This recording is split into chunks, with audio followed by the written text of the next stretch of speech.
Ya betul, itu sudah dilakukan penelusuran, pendalaman, penyelidikan, pencarian.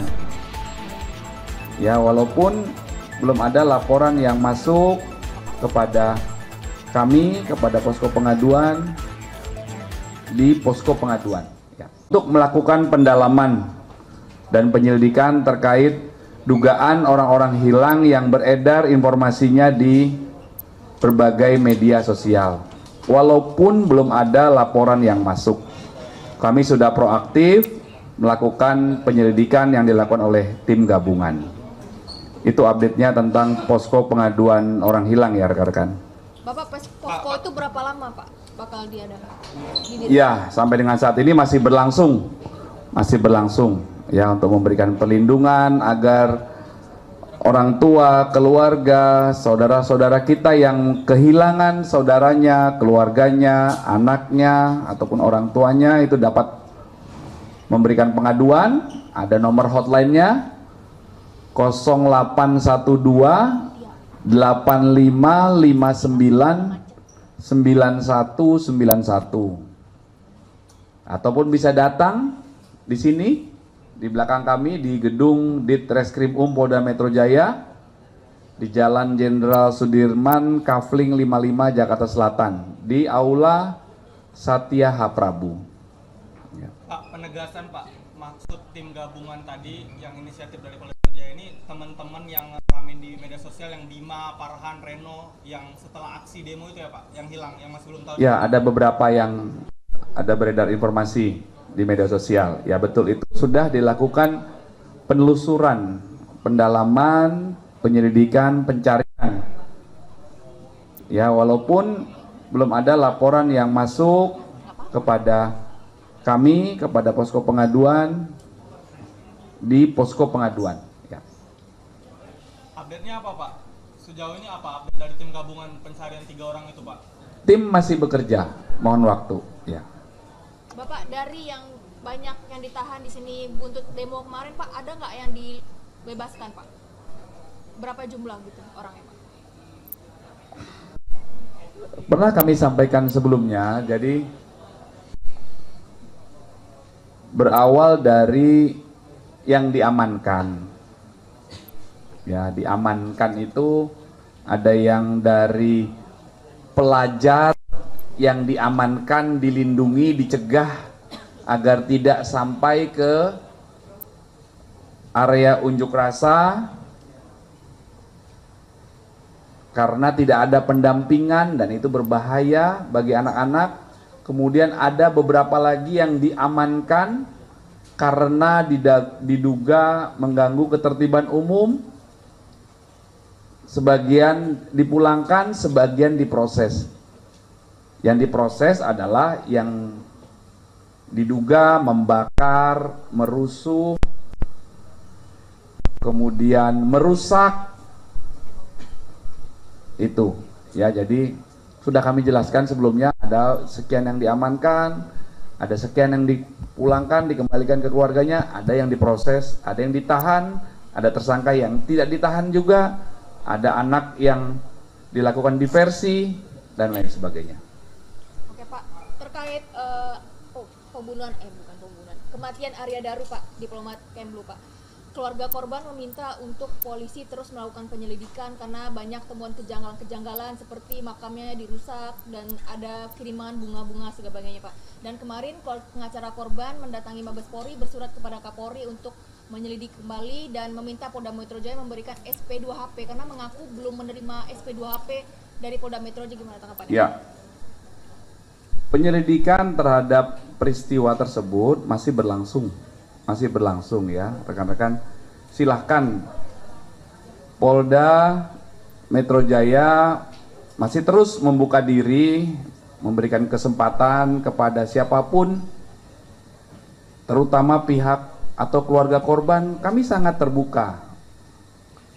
Kami menunggu kehadiran keluarga korban atau siapapun yang dapat memberikan informasi kepada kami, yang kemudian informasi tersebut sebagai bahan untuk dilakukan pendalaman dan penelusuran.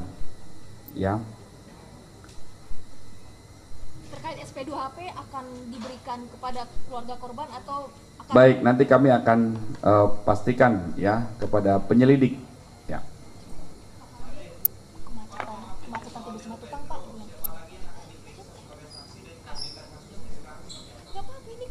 Ya, nanti kami pastikan ya, kasusnya masih berproses terus. Nanti penyidik yang akan mempertimbangkan siapa lagi, dan pemeriksaan saksi atau tersangka itu tidak hanya sekali, dua kali, bisa berkali-kali, tergantung dari fakta-fakta yang ditemukan, kemudian ada lagi bagian yang didalami, kemudian dicek lagi dengan barang bukti lainnya, dengan saksi lainnya, dan seterusnya ya. Yang jelas penyidikan itu supaya peristiwa pidananya itu terang benderang, jelas, tersangkanya siapa, itulah penyidikan. Ya.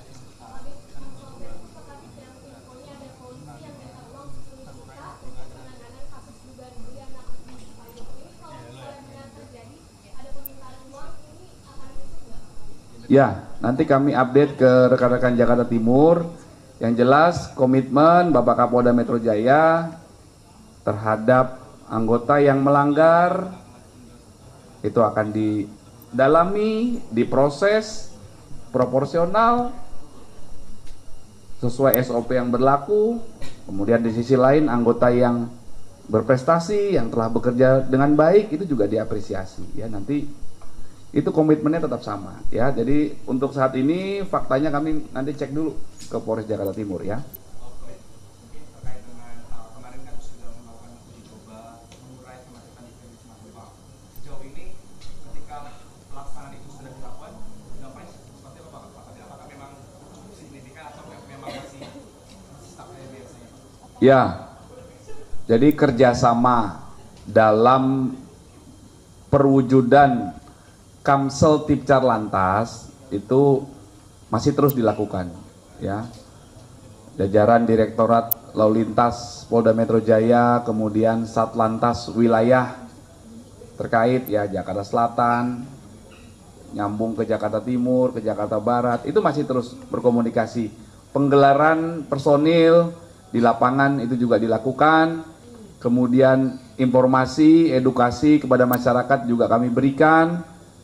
Pak Dirlantas juga sudah berkomunikasi dengan rekan-rekan semua ya di berbagai kanal media. Kemudian kami juga berharap masyarakat bisa memahami situasi di daerah sana sehingga apabila memungkinkan untuk melewati jalan tertentu untuk mencapai tujuan, ini juga dipersilahkan ya, karena situasinya sedang seperti itu ya. Kamsel Tipcar Lantas kita wujudkan secara bersama-sama ya. Kami berupaya menggelar personil di lapangan, rapat koordinasi juga masih terus berlangsung.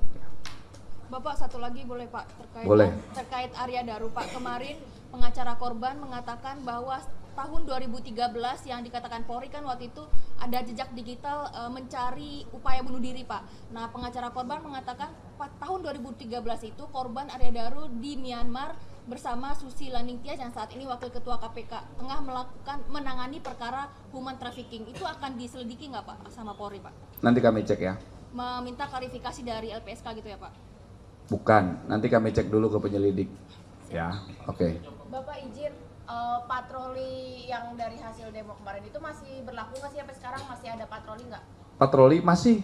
Sampai kapan Pak? Masih seterusnya ya, seterusnya. Kegiatan preemptif, imbauan, kemudian sambang, Babin Kamtipmas, mengecek pos kamling, berkomunikasi dengan warga, kemudian kehadiran polisi pagi, sore, siang, malam, itu kegiatan rutin kepolisian, kemudian pengungkapan kasus, merespon laporan yang masuk, menindaklanjuti laporan yang masuk dari masyarakat, itu merupakan kegiatan rutin kepolisian yang bertujuan untuk tetap terpeliharanya situasi Kamtipmas yang kondusif. Berarti ada batas waktu sampai kapan ya Pak? Yaitu patroli itu kegiatan rutin, Mbak. Kegiatan rutin. Maksudnya patroli skala besar kali Skala besar yang kayak Ya, itu nanti sudah ada skala sedang, ada skala kecil juga di tingkat polsek, dilakukan secara situasional. melihat perkembangan dan input juga dari masyarakat. Kami juga melakukan analisis dan evaluasi data, fluktuasi, gangguan Kamtipmas, dan lain sebagainya. Mana yang dianggap rawan di jam-jam tertentu. Patroli itu diharapkan tujuannya adalah mencegah terjadinya kejahatan. Maka dilakukan di jam-jam tertentu berdasarkan analisis di lokasi-lokasi tertentu, dan patroli itu dilaksanakan secara dialogis.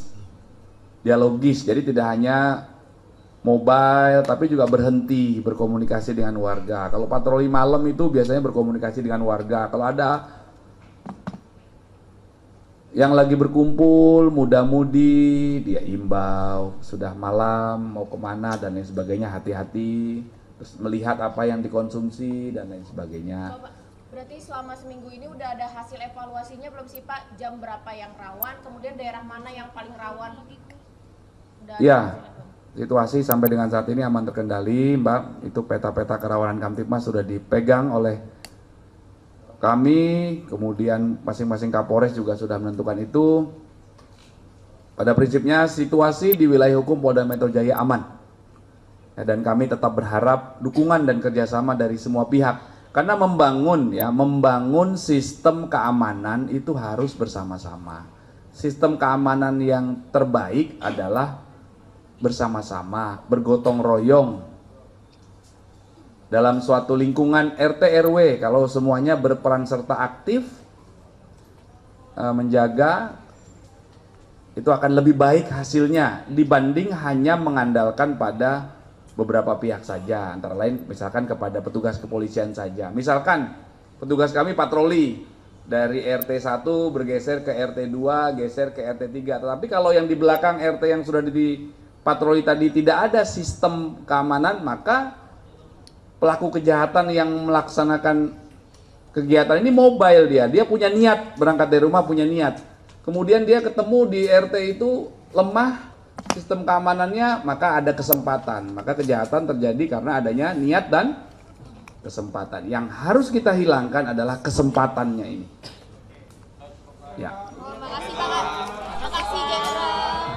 Makasih Jenderal. Cukup ya? Makasih, hati-hati di jalan ya rekan-rekan ya. Terima kasih.